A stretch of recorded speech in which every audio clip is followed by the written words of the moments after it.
Is the ICC a bulwark against impunity or an imperial Trojan horse? In recent years, the ICC has opened investigations of cases in different parts of the world, including Afghanistan, Georgia, and the Palestinian territories. But the court remains fixated on a single continent. 10 out of its 14 active investigations involve Africa. The tensions between African countries and the ICC have built up over the years. But what is behind this? Hello and welcome to ETV World. I'm Tabitha John. In today's episode, we look at the ICC, the court of last resort.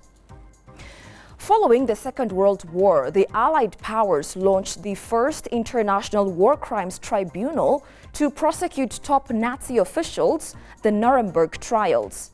Its progress, however, was said to be paralyzed by Cold War antagonisms.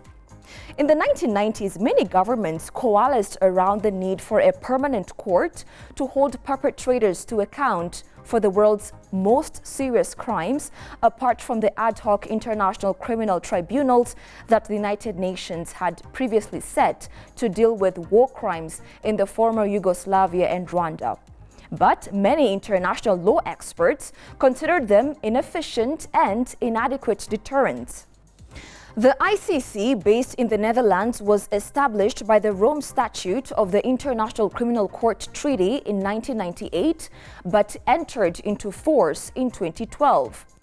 Its mission was prosecuting and punishing individuals for genocide, crimes against humanity, war crimes, and crimes of aggression.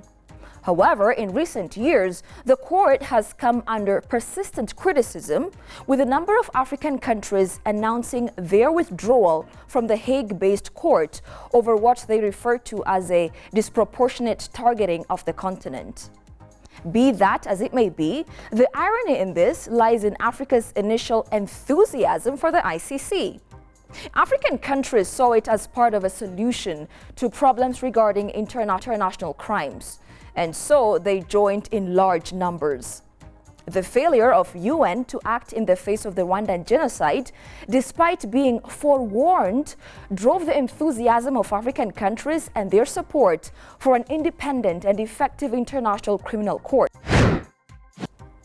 As Michelle Gavin of the Council on Foreign Relations pointed out, African countries make up the largest bloc of ICC members. As of January 2022, the Office of the Prosecutor has brought 30 cases before the court. So far, the ICC has issued 10 convictions and 4 acquittals. An article published by the Australian Institute of International Affairs in 2021 denotes that there have been about 30 cases before the ICC, all of which involve individuals from the Central African Republic, Côte d'Ivoire, Sudan, Democratic Republic of the Congo, Kenya, Libya, Mali, or Uganda. African leaders such as the Rwandese President Paul Kagame have criticized the ICC, suggesting that it is a bad institution reminiscent of colonialism and imperialism, and one that wants to undermine Africa.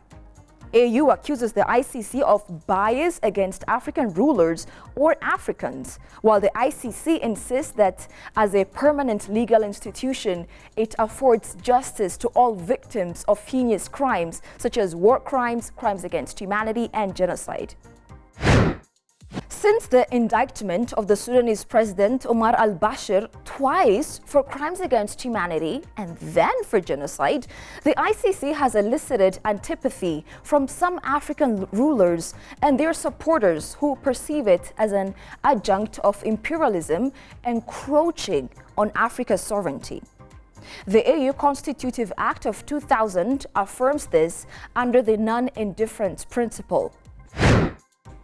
The argument is not to protect human rights abusers in Africa. That was the very intention of African countries when they ratified the Rome Statute. In fact, in its first 10 years, the ICC's investigations and prosecutions have all concerned situations in Africa, while at the same time, the court has declined to investigate crimes allegedly committed in Venezuela and Iraq by British and US soldiers. Such actions led to the conclusions that ICC is targeting Africa inappropriately.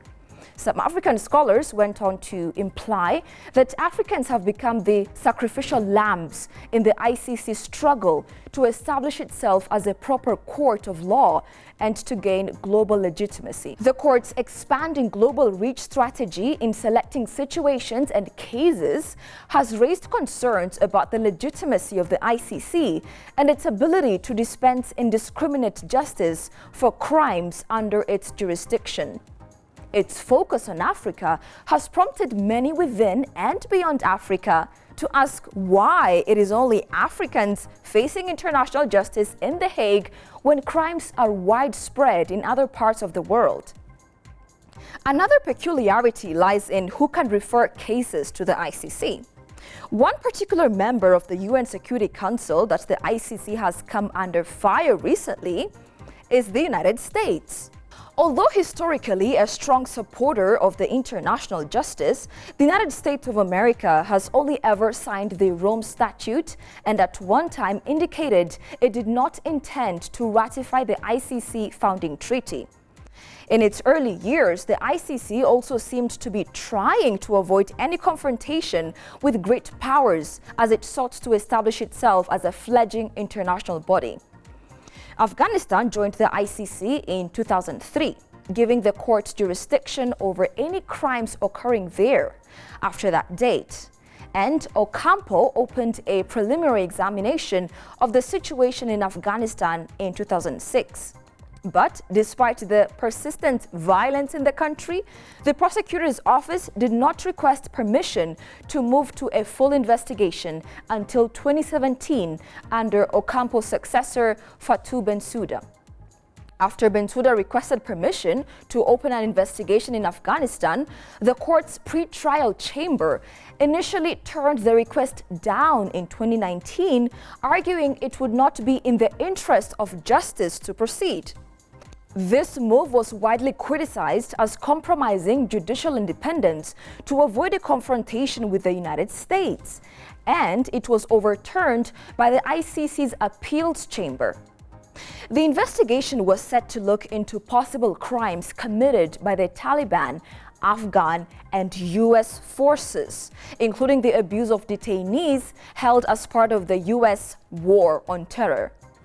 Then, President Trump issued an executive order allowing sanctions against the ICC, further adding doubts as to whether or not the court can effectively carry out its responsibilities.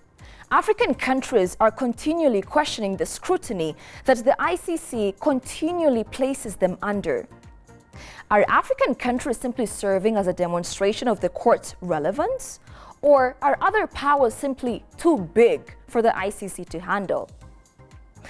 And that, ladies and gentlemen, wraps up this segment of ETV World. Make sure to follow and subscribe to our social media for more captivating content that circle on national, continental, and international issues. Goodbye for now.